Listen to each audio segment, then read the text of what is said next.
Newt Gingrich here, and I'd like to invite you to listen to my podcast, Newt's World. Most people know me as the former Speaker of the House, but I'm also a historian with a wide range of interests. I enjoy talking with fascinating people who are doing extraordinary things. I release 3 episodes of Newt's World every week, and I want to invite you to listen. Hopefully, we'll both learn something new. Listen to Newt's World on the iHeartRadio app, Apple Podcast, or wherever you get your podcast. Welcome to today's edition of the Clay Travis and Buck Sexton Show podcast. Welcome in, everybody. Thursday edition of the Clay Travis and Buck Sexton Show. Clay and I both down in Florida right now. We'll tell you what's going on, why we're here in a little bit. Well, you figure out Clay's going to the Patriot Award. I figure we just get into it right away. Patriot Awards for Fox later tonight. My fiance will be there, which is great. She keeps Clay out of trouble. Make sure that there are no $70 tequila shots involved. Carrie will be there. It's wild right now in the hotel at the Seminole down here, Buck. It's like if you're a Fox News fan, there's going to be like 3,000 or 4,000 Fox News super fans. It feels like a sports team is staying at the hotel. There are people literally standing outside of the elevators waiting to grab Fox News talent. They're doing all the shows basically down here in South Florida as soon as they come off the elevators. I've never seen anything like it. Yeah, I hear it's a great scene really down cool there. Event. So, and I'm going up to Palm Beach tonight. What's in Palm Beach, you might ask? Oh yeah, that's right.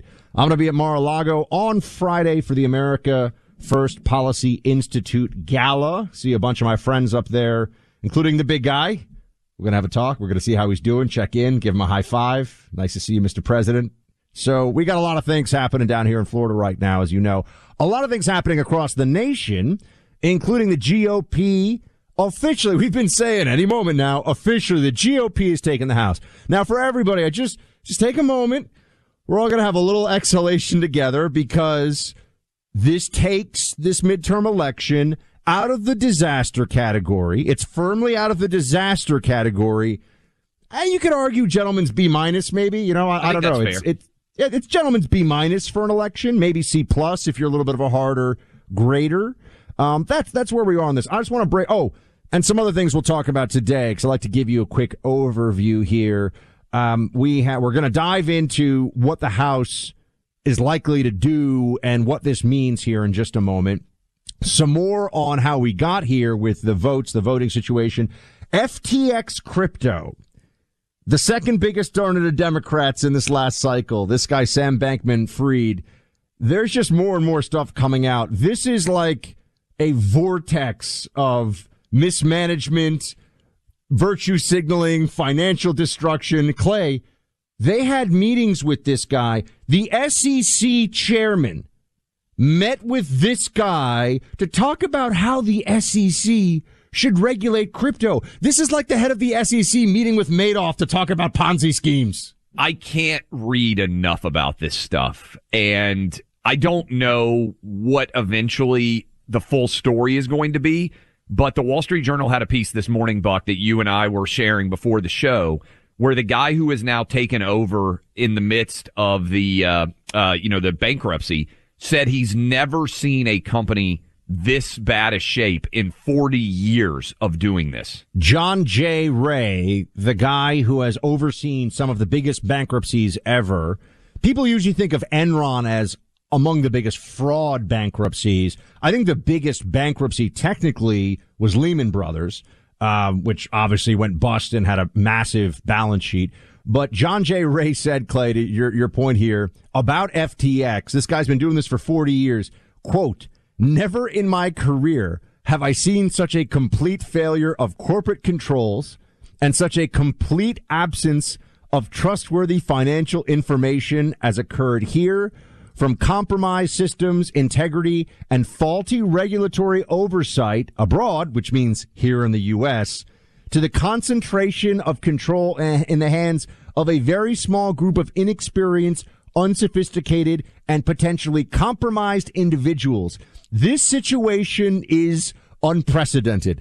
End quote. Clay, the guy you bring in for the most catastrophic bankruptcies for the last 40 years is saying, this is the most messed up thing I've ever seen. I don't see, what did Madoff get, 150 years in prison, something like that? Crazy like that, yeah. I don't see, unless these guys make a run for it, I don't see how they aren't going to go away for the rest of their lives over these frauds and shenanigans. And we were talking about Theranos, the story about the fake, basically machine that could analyze your blood for illness for people out there. Bad Blood was the book, which was incredible. I know they've made a couple of miniseries and everything else about it. This actually looks like it's going to be even crazier than that. Well, it's just on such a bigger scale. Yes. The thing about Theranos was that they were running blood machine testing technology and didn't actually have any technology, and it didn't work.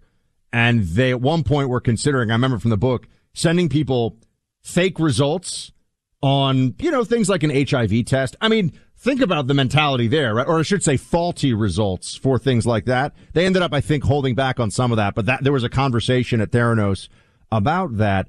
Holmes was the woman, right? Wasn't that her name? Yes, Elizabeth Holmes. Elizabeth Holmes, who would give these interviews where she would deep voice. Do this. She wore a Steve's Job turtleneck and did this weird fake deep voice. But because she had big bug eyes and had blonde hair, it was Clay. It was crazy. The people she swindled into this. And the way this guy yesterday, I mean, you know what, Clay, we actually have some audio. I think I played it on the post-show pod. We need to play it on this show where he's like, yeah, we're just going to stop climate change and we're going to save the whole world from all the bad things. Oh, his voice is unbelievable. I heard that because I was on the way to the airport yesterday when you were closing out the show. Play, yeah. Yeah, and you did play the audio and it was fantastic. Yeah. By the way, if you wonder how fraud like this can happen, do you know that SBF, Sam Bankman-Fried, this guy who evidently perpetrated this massive crypto fraud, he's scheduled to be speaking at the New York Times Deal Book Summit next week. So if you're curious how a fraud like this could happen, it's so incestuous. The New York Times is not looking into any of the details here.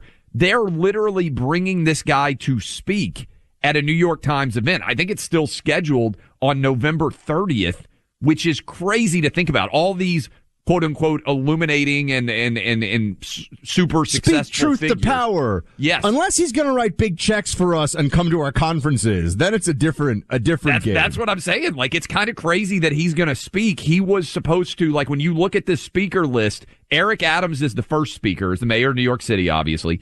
Next speaker, Sam Bankman-Fried. And then they've got the CEO of TikTok, chairman and CEO of BlackRock, Amazon CEO of Netflix. These are, it's really kind of wild to think about how incestuous this is. If you wonder, how does a fraud get this big? It's because even the elite journalists out there are helping to carry the water of how brilliant this guy is. I mean, this 30-year-old is described as a vegan, polyamorous tech bro. Now, if you give your life savings to a 30-year-old vegan, polyamorous tech bro, who is, of course, getting meetings with Joe Biden and the head of the SEC and the whole apparatus. This kid, who kind of looks like if Frodo Baggins didn't get much sunlight and never worked out. This guy was able to completely turn the apparatus to his will. Yes. I mean, he managed to just pull the wool over their eyes. Obviously, with billions of dollars of other people's money to throw around, it makes it a whole lot easier. But Clay, when you see the people who are on, we're talking about this. I was going to talk about that. We'll come back and talk about the House and what all that means in a second here. The House of Representatives. That's obviously very important. But Clay, you see the celebrities. Oh, yeah. I mean, this is like the Fire Festival of crypto brodom, right? I mean, This is a fraud of a scale that is going to have. Look, we're down in Florida right now. A lot of crypto stuff has been going on, particularly in Miami, where you and I currently are. And when you see, I was looking for the celebrity list. There's already a class action lawsuit for $11 billion. Who are the people that were pushing this crypto? Tom Brady, Gisele Bündchen, Shaquille O'Neal, Steph Curry, Larry David, all named in the lawsuit that has been filed in the state of Florida. Newsflash, everybody.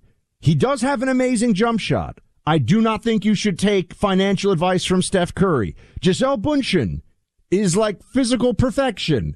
I do not think you should take crypto and investing advice from Giselle. We need to pull the Larry David commercial, because he was in a Super Bowl commercial, which cost, FTX like $7 million or whatever the heck it was in the last Super Bowl.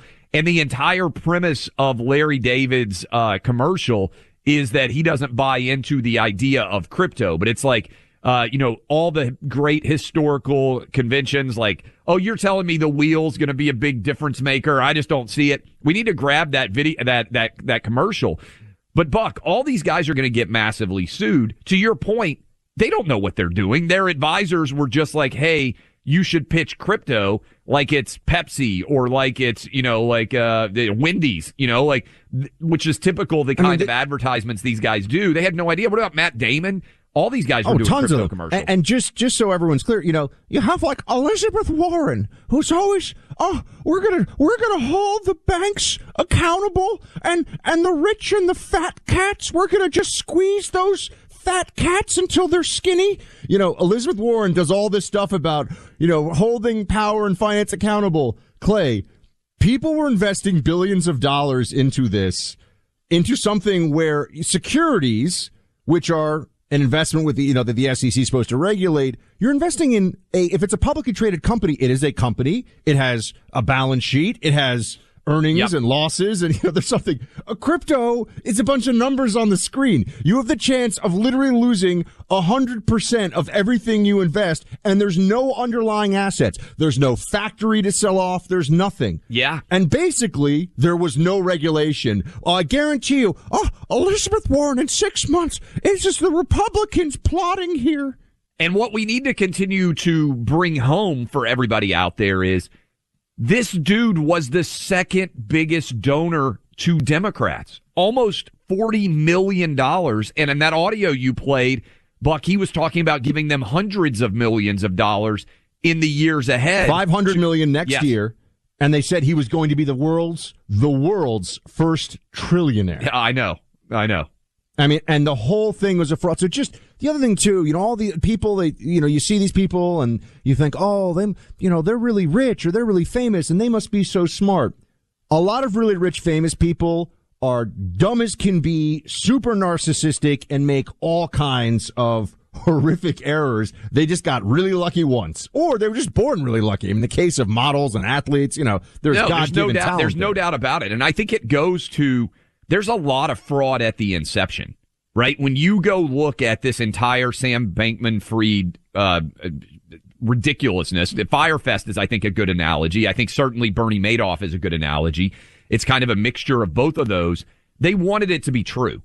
And I wonder how much of this crypto universe in general is totally built in a house of cards. And my big concern here is, at some point, are we going to see, almost 2008 style, Buck, some of these crypto exchanges have gotten so big that their failure transfers over into the larger economic marketplace. Now you start saying, people might be wondering, I don't own crypto. Okay, well, do you have a pension plan? Do you have a 401k? A lot of people had money with the crypto that had no idea they were doing it. There's contagion. There's contagion for what happens here, and especially if people think they can get outsized returns and everyone's getting in, and there's pressure on these money managers to hit their numbers. And that's right. Things can get very ugly fast. But it really does all come down to, Clay, if it sounds too good to be true, it is. Once again, the most simple truths are the ones that people forget in these kinds of situations. And people pay the price. The videos he has, little videos on TikTok with Tom Brady. Also, it's like Tom Brady was hanging out with the guy's a little weirdo. I mean, you look at this guy. He's living with 10 other 30-year-olds, all in the same apartment in the Bahamas, and they're apparently just like playing Dungeons and Dragons and doing other stuff I can't describe on the radio. And they're giving them billions of dollars. Well, I mean, this guy was getting sit downs with Biden. I know. I mean, well, that used to mean something until Biden started interviewing people who became women 3 weeks ago. Let's by the way, also, as we go to break here, Buck, we may be able to announce Nancy Pelosi's official departure from the political scene. Because to your point on a gentleman's B- or C, or however you want to assess the overall midterms, I don't think it can be underrated. we may well have finally retired Nancy Pelosi. So we're going to get an update on that. She's speaking on the House floor as we are moving throughout the course of the program today. You know, Clay's kids are absolutely loving the Tuttle Twins book so much that I'm going to get one for my nephew because I know he's going to love it. And they're not just books. They're opening up interesting discussions about things that really matter for kids' futures as well as for our country. Some teachers and some books in school focus on activism instead of education. These books counteract that. They protect kids from misguided ideas. Helping kids understand the logic, the beauty of personal liberty can be hard. These simple books with pictures and thought-provoking stories make it easy for kids to understand. There's a battle for our kids' minds. You on the one side versus the media, Hollywood, activist teachers, CRT, all of that on the other. You can have a powerful artillery round for the mind, if you will. You can get the arsenal of truth on your side with Tuttle Radio. Go to TuttleRadio.com. Get these life-changing books, the Tuttle Twins books, for all the kids in your life. You'll get free workbooks and 35% off. Just go to this website for the Tuttle Twins books. You're going to absolutely love them.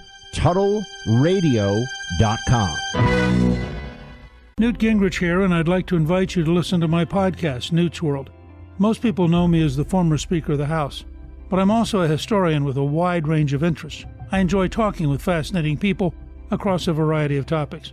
On Newt's World, we've had some extraordinary guests join us, like former Secretary of State Henry Kissinger. Ending the war in Vietnam was a necessity in order to help heal the divisions in the country. John Clifton, the CEO of Gallup. The world has been winning the war against hunger for 4 decades. In 2014, it switched. We have a serious hunger crisis. And House Republican leader Kevin McCarthy. What I've really found the Republican Party to be, it's the party of the people, the working people of America. I release 3 episodes of Newt's World podcast every week, and I hope you'll find my conversations engaging and informative, and hopefully we'll both learn something new. Listen to Newt's World on the iHeartRadio app, Apple Podcast, or wherever you get your podcast.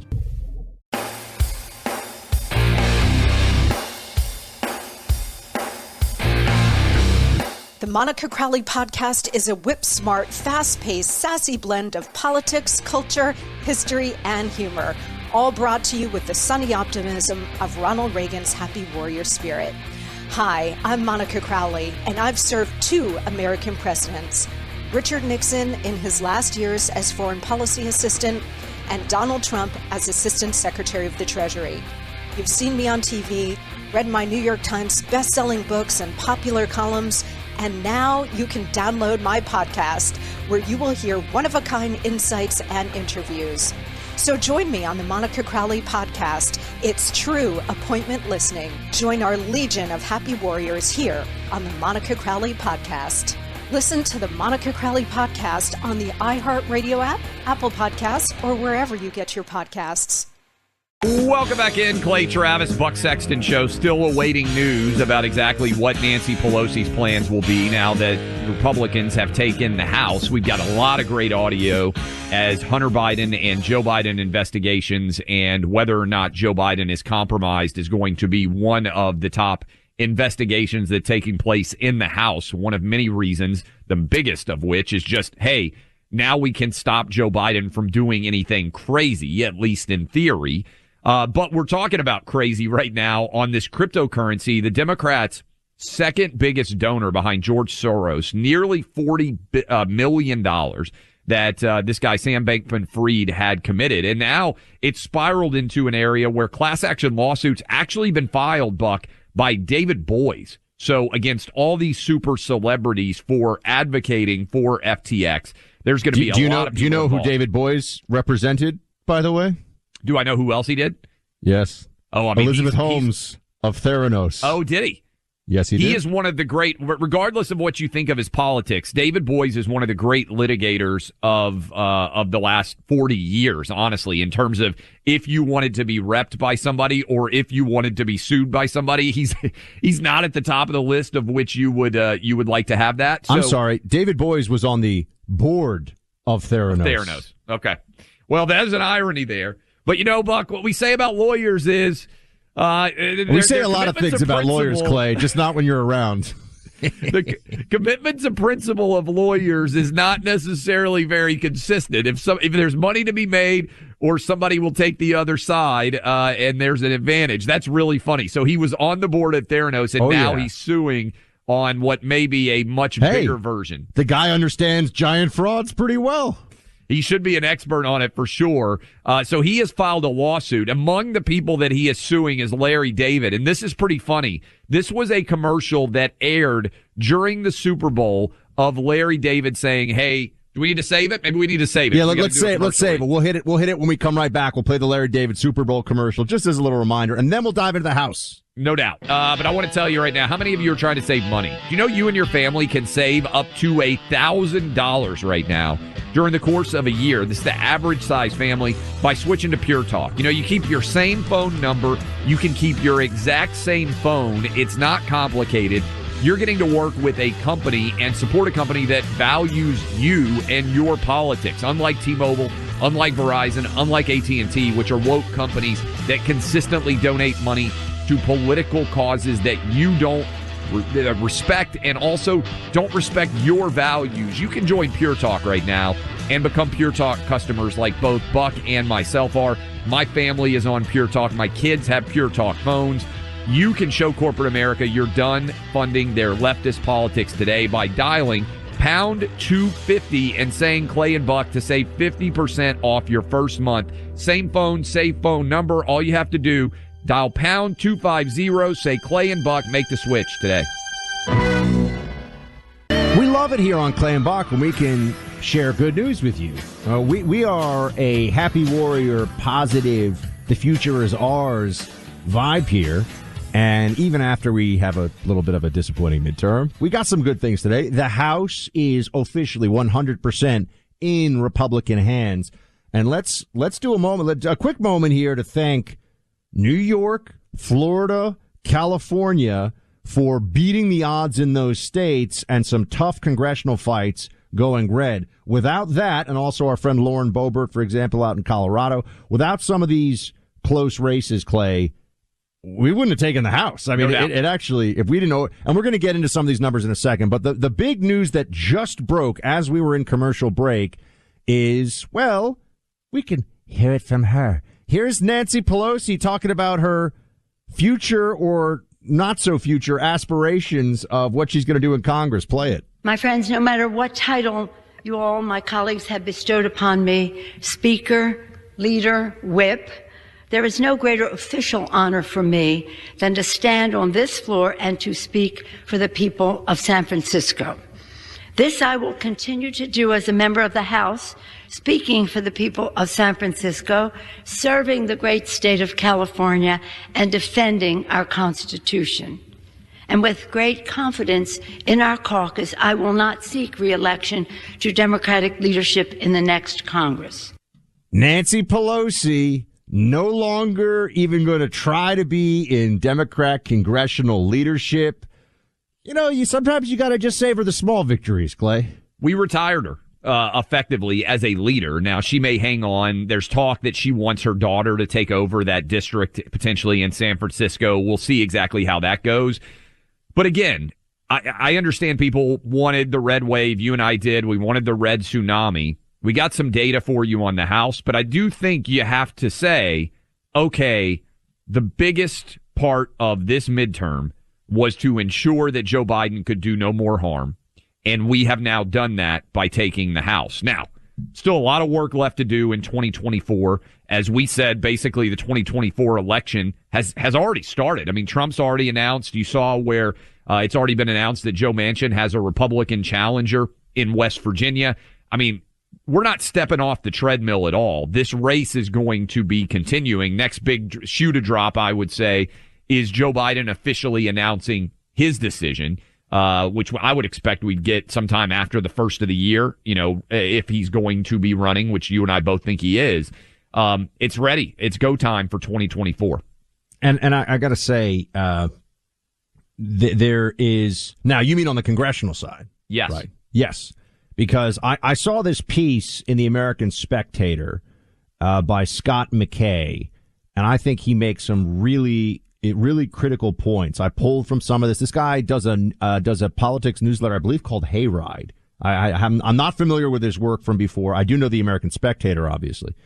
And Scott has this piece. It isn't time to care who the 2024 nominee is until Republicans learn how to beat Democrats at their own game.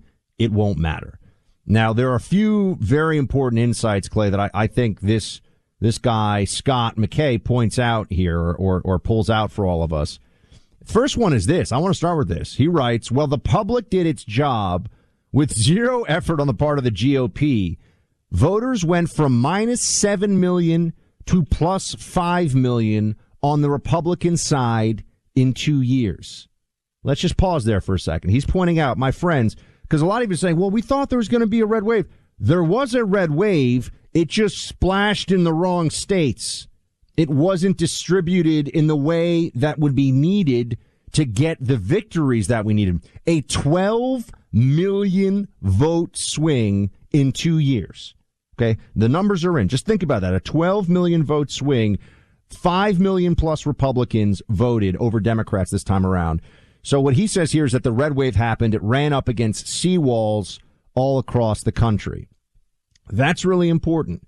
And then he gets into the basics here, Clay, is how did, and I'm going to paraphrase here because I don't want to read too much from this guy's piece, American Spectator, it's a great piece. How is it that someone like Kari Lake loses to Katie Hobbs? How does that happen? Well, because while we're sitting here saying Kari Lake, so compelling, so, fiery, has a vision, would do a good job, Katie Hobbs, and we mean literally during that month leading up to the election, she was overseeing the election and in the election and making sure ballots, out, ballots, counted, running the machinery of the election to her favor, while we're sitting around saying she won't debate Kari Lake. She didn't have to debate Kari Lake, and she knew that. Now, I'll get into, there's another critical point here, Clay, just real quick. Everybody, one thing that comes through in this piece, it's not it was rigged or it was stolen in this or any election. It can be both. And if you don't address the way that it's rigged, it doesn't even matter because you're never going to get to whether it was stolen. Yeah, and Buck, the way to bring this home, I think, for a lot of people out there listening, and I've been reading about these numbers as well. First of all, a 12 million swing is crazy, right? So you went from, according to the tally, 7 million more votes for Joe Biden in 2020 to 5 million more votes for Republicans in 2022. If you had told anyone that, like if you'd been able to look at the returns and analyze it, heck, if you had just looked at California, New York, and Florida and what happened there, where we effectively won the House, you would say, my goodness, there's going to be a red tsunami everywhere. What I read that is so important, I think, for everybody to understand, Democrats' get out the vote operation is so much more sophisticated right now than what Republicans have, that using Arizona as an example, they are able to bank millions of votes all over the country. And it's not just banking those votes that matters. They know who voted. So they can target on everybody who has not voted as opposed to having to focus on the entire get out the vote operation. I think this is important for everybody out there to understand. If you and your neighbor go vote and you are Republicans, but you wait until election day to do it, then they're continuing to pound you and try to make sure that you go out and vote. Once they know that your ballot is in and you are a high propensity Republican voter, they can go focus on somebody else down the street who may not be likely to vote. That's what Democrats did.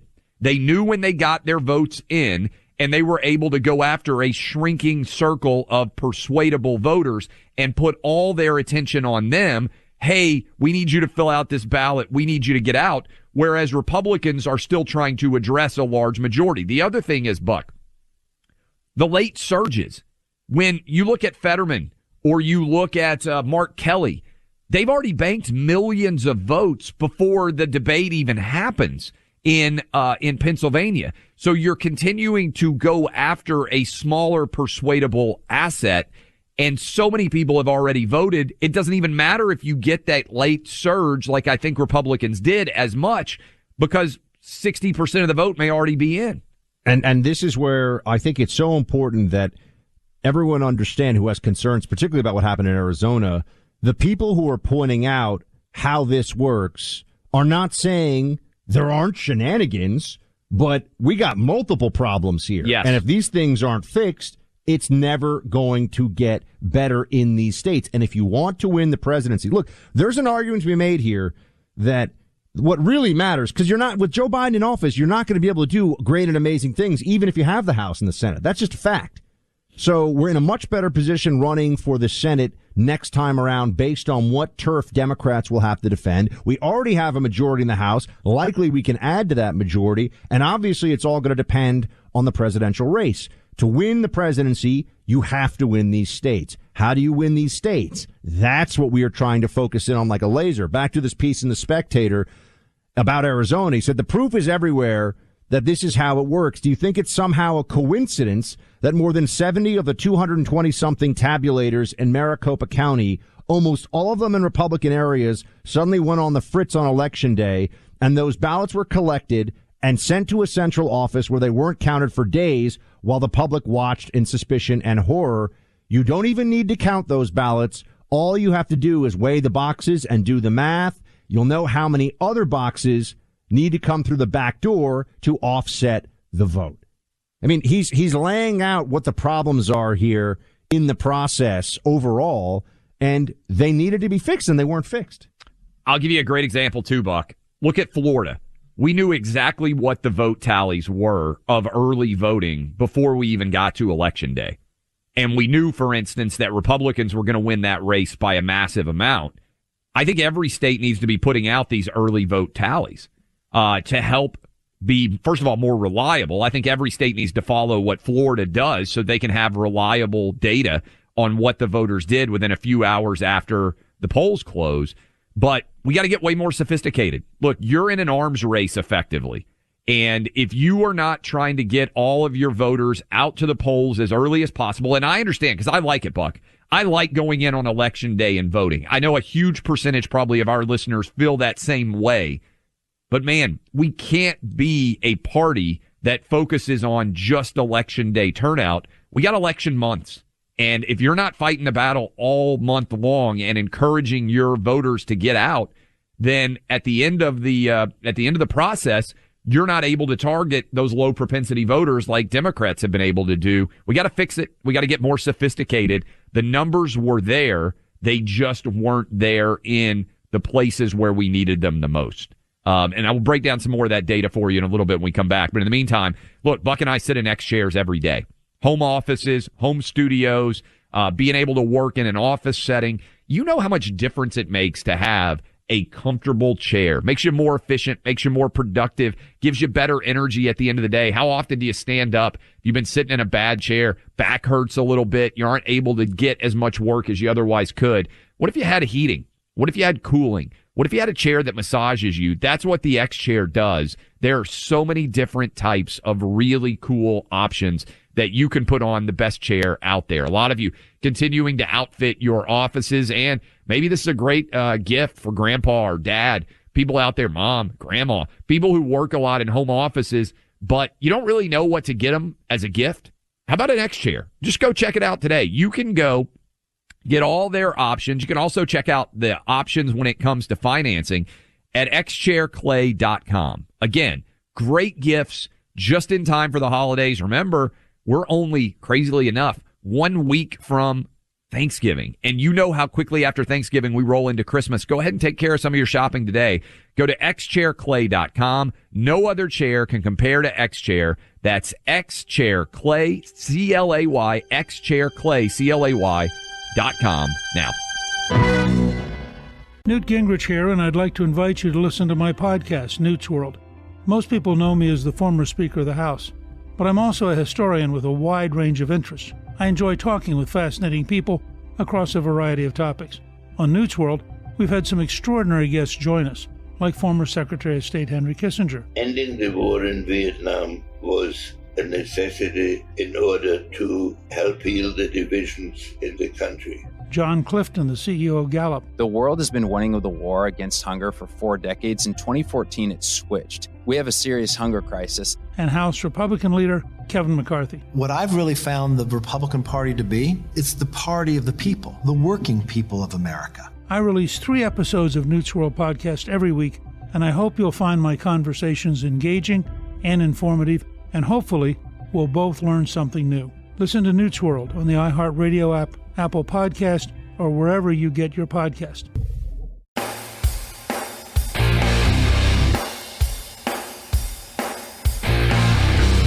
The Monica Crowley Podcast is a whip-smart, fast-paced, sassy blend of politics, culture, history, and humor, all brought to you with the sunny optimism of Ronald Reagan's happy warrior spirit.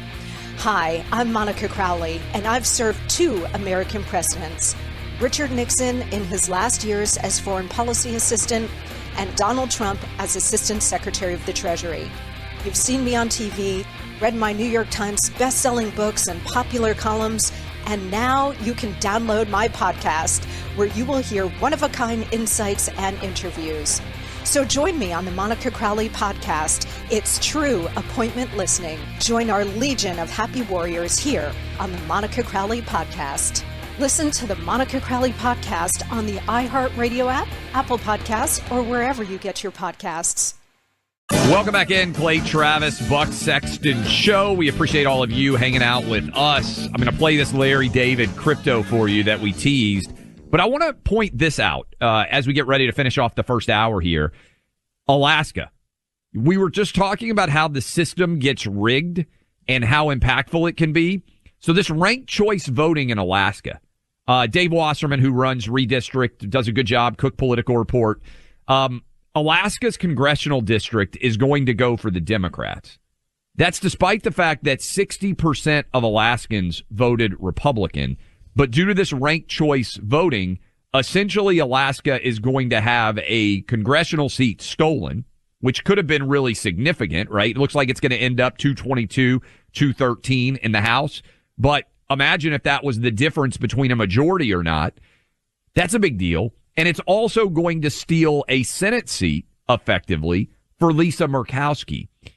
We've got to be, I think, Buck, super cognizant of any attempt to change the way that voting occurs, particularly if you hear ranked choice. Because I just want to emphasize this again. If Alaskans voted like pretty much everybody else does in the whole country, Kelly Tshibaka would be representing Alaska in the Senate, and a Republican would be representing Alaska's House seat. Instead, you get Lisa Murkowski, who's a fake Republican, and you now get a Democrat representing Alaska, even though the vast majority of Alaskans did not vote for that to happen. This ranked choice voting scheme is a scam that Lisa Murkowski and her crew put in place. Alaskans got bamboozled, and you got to watch out for this all over the country. I mean, we have a republic, not a democracy, as we all know, even though Democrats are always talking about threats to our democracy. And really, democracy is a process. And if they can control the process to favor their constituencies and their political interests, they're going to get the desired outcome, right? This is the way that the system actually works. And so understanding that and having a strategy on the ground to counter that is the only way. I mean, otherwise we just sit around getting frustrated. Of course we shouldn't have lost that seat in Alaska, right? Yep. I mean, if it had been a normal vote, it would be Sarah Palin from and obviously Kelly Tshibaka on the Senate side and Sarah Palin on the congressional side.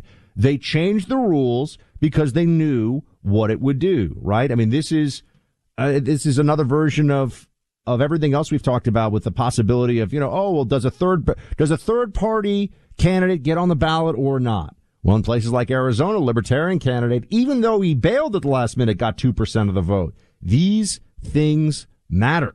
Yep. And that's really the lesson that we have here, because if you're wondering where the red wave was, there was a red wave.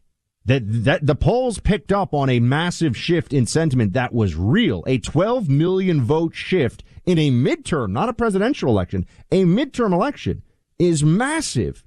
But if you don't get it in the right places, it just doesn't really matter. You have to get the points on the board when you need them, Clay. And no that's doubt. what we didn't do.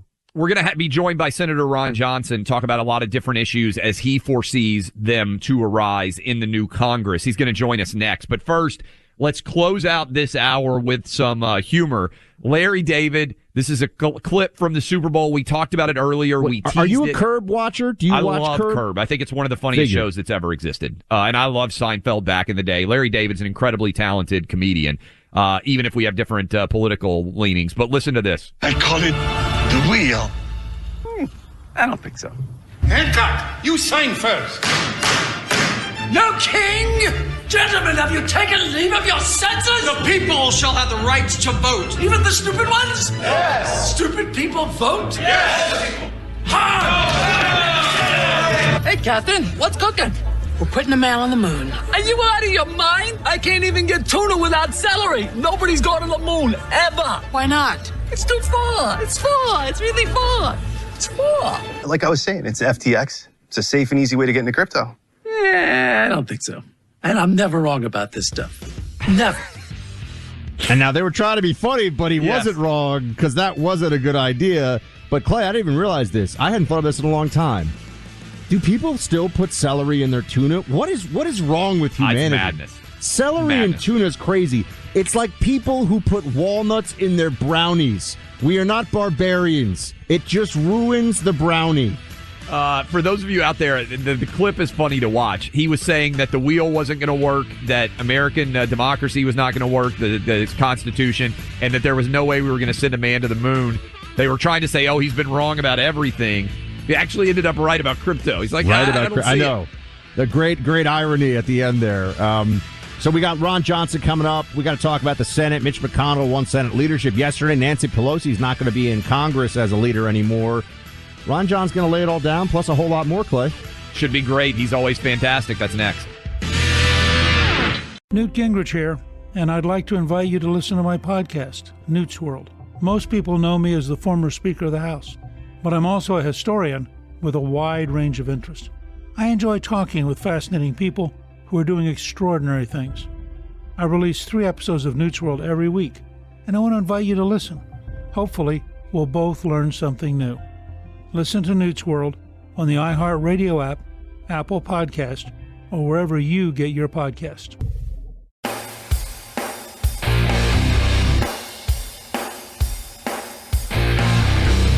The Monica Crowley Podcast is a whip-smart, fast-paced, sassy blend of politics, culture, history, and humor, all brought to you with the sunny optimism of Ronald Reagan's happy warrior spirit. Hi, I'm Monica Crowley, and I've served 2 American presidents, Richard Nixon in his last years as Foreign Policy Assistant, and Donald Trump as Assistant Secretary of the Treasury. You've seen me on TV, read my New York Times best-selling books and popular columns, and now you can download my podcast, where you will hear one-of-a-kind insights and interviews. So join me on the Monica Crowley Podcast. It's true appointment listening. Join our legion of happy warriors here on the Monica Crowley Podcast. Listen to the Monica Crowley Podcast on the iHeartRadio app, Apple Podcasts, or wherever you get your podcasts.